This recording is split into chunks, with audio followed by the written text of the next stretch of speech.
नमस्कार दोस्तों, मैं आपकी दोस्त, आपकी कोच, आपकी होस्ट एडवोकेट प्रज्ञा भूषण आज फिर हाजिर हूँ आपके साथ, आपके बीच में एक ऐसे टॉपिक को लेकर के, आपके प्रॉपर्टीज़ को लेकर के, जिसके बहुत सारे सवाल आते हैं मेरे व्यूअर्स के मेरे पास। एंड दोस्तों, इसका जो सबसे ज़रूरी सवाल आता है वो ये आता है कि मैम, एक ही इलाके में कुछ प्रॉपर्टीज़ बहुत महंगी मिलती हैं और कुछ प्रॉपर्टीज़ काफ़ी सस्ते दामों में मिलती हैं। एक ही एरिया में जहाँ पे मार्केट रेट सेम होते हैं, वहाँ पे कुछ ज़मीनें जो हैं इतनी सस्ती और कुछ ज़मीनें इतनी महंगी क्यों होती है। हालांकि जो सस्ती ज़मीनें होती हैं उनमें भी कॉलोनीज अच्छी बनी हुई होती हैं, साफ़ सुथरी होती हैं, प्लॉटिंग करीब करीब वैसी ही हो रही होती है। तो फिर ये ज़मीनें सस्ती क्यों मिलती हैं और इसको लेने या ना लेने में क्या क्या रिस्क इन्वॉल्व हैं। तो दोस्तों, आज मैं बात उसी की करने वाली हूँ। और स्पेसिफिकली अगर हम दिल्ली, एनसीआर, यूपी, हरियाणा की बात करें तो मैं यहाँ के एग्जाम्पल्स दे के आपको क्लियरली समझाऊंगी कि कैसे इन प्रॉपर्टीज़ में डिफरेंस है और आपको इस तरह की ज़मीन लेते वक्त क्या सावधानी बरतनी चाहिए, किन किन चीज़ों का ख्याल रखना चाहिए। तो अगर आप फर्स्ट टाइम मेरे चैनल पे आए हैं तो पहले इसे सब्सक्राइब कर लीजिए ताकि इस तरह के यूज़फुल वीडियोज़ आपसे मिस ना हो। तो दोस्तों, बात करते हैं प्रॉपर्टीज़ की। तो जब भी ज़मीनों की प्लॉटिंग होती है, कोई बिल्डर या डेवलपर ज़मीनों को प्लॉटिंग करके बेचना स्टार्ट करता है बड़े लैंड एरियाज़ को, तो उसको किस प्रोसेस को फॉलो करना है पहले मैं आपको ये बताती हूँ। तो कोई भी जब बिल्डर या डेवलपर बड़ा लैंड एरिया लेता है तो ज़्यादातर वो एग्रीकल्चरल लैंड लेता है, क्योंकि जो रिहायशी लैंड है, जो रेजिडेंशियल लैंड है, वहाँ पे ऑलरेडी रेजिडेंसेस बने हुए हैं, वहाँ पे ऑलरेडी घर बने हुए हैं। तो उन इलाकों में एक नई पूरी कॉलोनी खड़ी करना पॉसिबल नहीं हो पाता है, फीजिबल नहीं हो पाता है। वहाँ पे अलग अलग थोड़ी थोड़ी दूर पे प्लॉट्स मिलते हैं जिसको अपने हिसाब से वो डिज़ाइन या डेवलप नहीं कर सकता है। तो उसके लिए वो क्या करता है कि ज़्यादातर ऐसे एरियाज ढूंढता है जहाँ पे बड़े बड़े इलाके जो हैं प्लॉट्स के, ज़मीनों के, वो खाली पड़े हों। और ऐसे इलाके अक्सर एग्रीकल्चरल लैंड यानी कि कृषि भूमि में मिलते हैं। तो जो बिल्डर या डेवलपर है वो ये कृषि भूमि का एक बड़ा चंक खरीद लेता है और उसके बाद पहला जो स्टेप होता है उसे इस जो एग्रीकल्चरल लैंड है इसको कन्वर्ट कराना होता है, कन्वर्जन कराना होता है एग्रीकल्चरल से रेजिडेंशियल में, या फिर अगर वो कॉमर्शियल कॉम्प्लेक्स वगैरह क्रिएट कर रहा है तो नॉन रेजिडेंशियल में उसे कन्वर्जन लेना होता है। तो अगर यूपी की बात करें तो वो under section 143 of UP land reforms act में आता है। तो इसी तरह से हर स्टेट के अपने लैंड रिफॉर्म्स एक्ट हैं जिसके अंडर में ये लैंड कन्वर्जन होता है फॉर यूजर ऑफ लैंड। तो ये सबसे पहला स्टेप हुआ।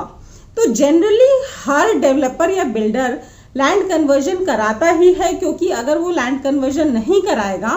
उस केस में अगर वो प्लॉट बेचेगा तो उसे एग्रीकल्चरल ही लैंड बेचना पड़ेगा। और जो लोग रिहाइश के लिए ज़मीन खरीदते हैं वो कोशिश करते हैं कि जो उनकी सेल डीड उनके नाम पे हो रही है वो रिहाइश की ही हो, रिहायशी इलाके की या आबादी इलाके की हो, एग्रीकल्चरल या कृषि भूमि ना हो।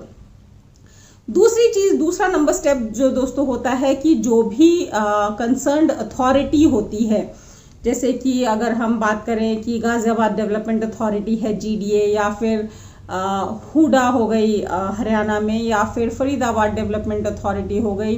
फरीदाबाद हाउसिंग बोर्ड हो गया, या फिर आप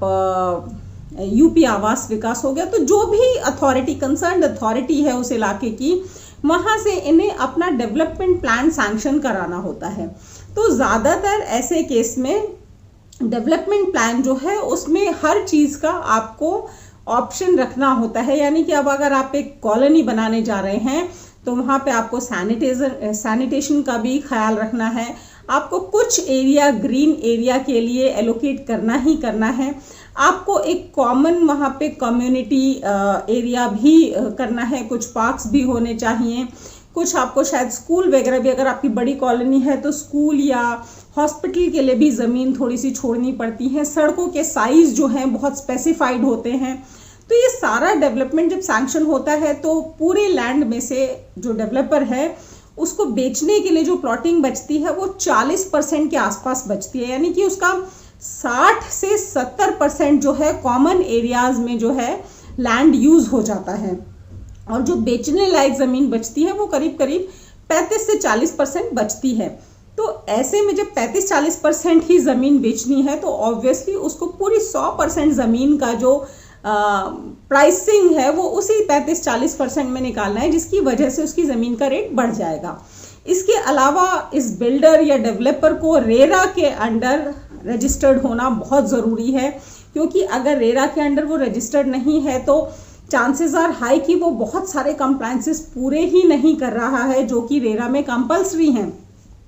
तो ऐसे में आपको ये भी देखना बहुत ज़रूरी है कि वो रेरा में रजिस्टर्ड है कि नहीं। एंड ऑब्वियसली अगर वो ये कंप्लायंसेस पूरे कर रहा है तो इन कंप्लायंसेस को पूरा करने के लिए जो खर्चा आया है वो भी वो अपनी लैंड कॉस्ट में जोड़ेगा, जिसकी वजह से ये जो ज़मीन आप खरीदने जाते हैं ये महंगी होती है। अब यहीं पे अगर कोई दूसरा ऐसा डेवलपर है जो सोचता है कि किसी भी तरह बस कम दामों में कोई ज़मीन खरीदी और फटाफट बड़े दामों में बेच दो, पैसा कमा के यहाँ से निकलो, तो वो इस तरह के कंप्लायंसेस पूरे नहीं करेगा, रेरा में रजिस्टर्ड नहीं होगा, वो डेवलपमेंट प्लान अपना सैंक्शन नहीं करवाएगा। तो ऐसे में क्या होगा कि वो छोटी मोटी आपको गलियां दिखा देगा, किसी भी आर्किटेक्ट को पकड़ के एक साइट प्लान खूबसूरत सा बनवा देगा जिसमें आपको दिखेगा कि बहुत अच्छी कॉलोनी डेवलप होने वाली है, और वहाँ पे छोटी छोटी सी गलियां होंगी जो कि बाद में जब आपके एक्चुअल सामने वो कॉलोनी आएगी तो आपको पता चलेगा कि वो उस लेवल की है ही नहीं जो एक्चुअल डेवलप्ड कॉलोनी होनी चाहिए। और ऐसे में वो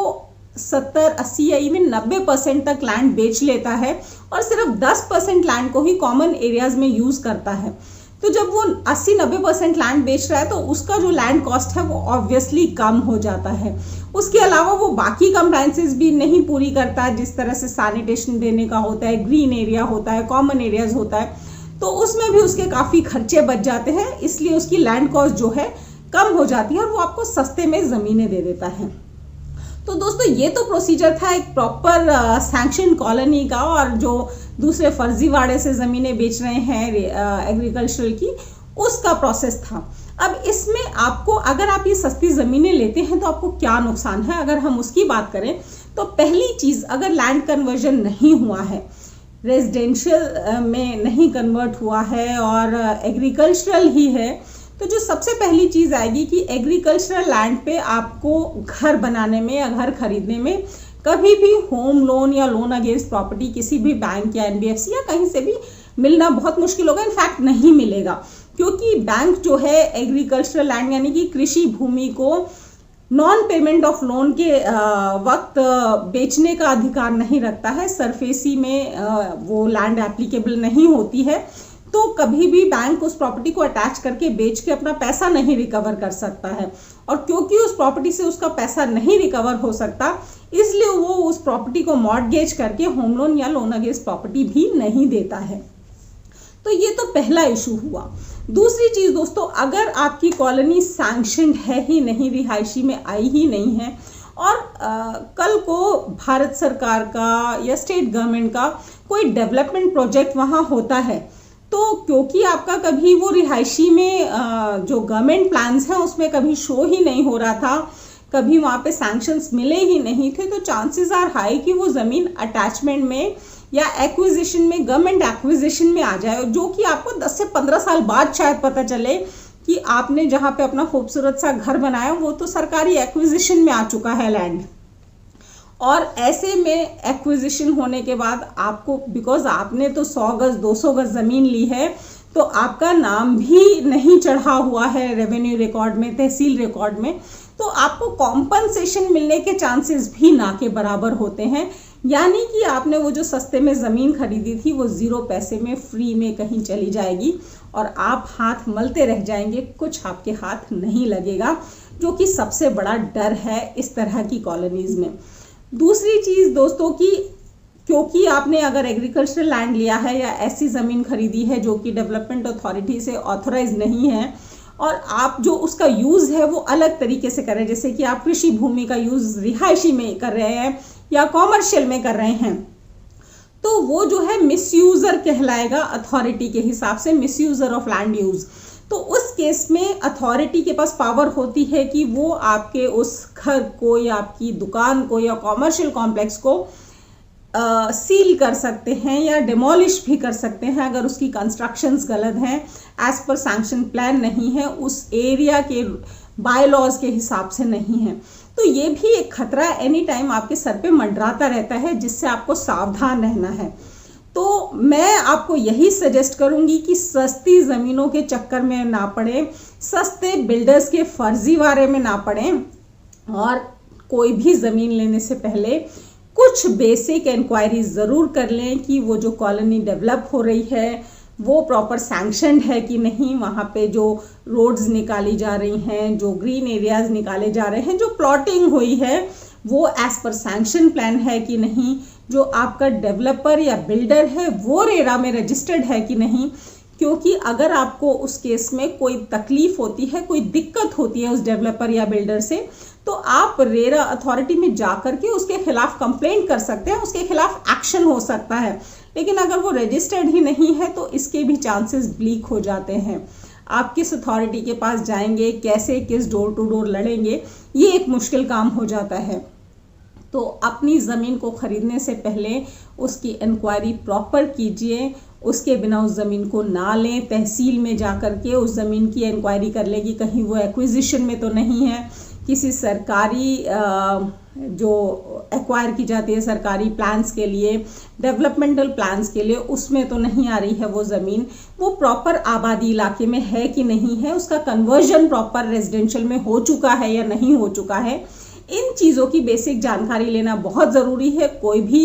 ज़मीन लेने से पहले। तो अगर नॉर्मल मार्केट रेट से सस्ते में आपको कोई ज़मीन मिल रही है तो बहुत ज़्यादा खुश होने की ज़रूरत नहीं है, थोड़ा सा अलर्ट और सावधान होने की ज़रूरत है, प्रॉपर इंक्वायरी करने की ज़रूरत है ज़मीन लेने से पहले। तो ये था हमारा आज का वीडियो। अगर इस वीडियो से रिलेटेड आपकी कोई भी क्वेरीज हो, क्वेश्चंस हो, तो ज़रूर बताइएगा नीचे दिए गए कमेंट बॉक्स में। मैं कोशिश करूंगी कि आपकी हर क्वेरी का जवाब दे सकूं। मिलते हैं मेरे नेक्स्ट वीडियो में, तब तक के लिए थैंक यू, धन्यवाद, नमस्कार, शब्बा खैर।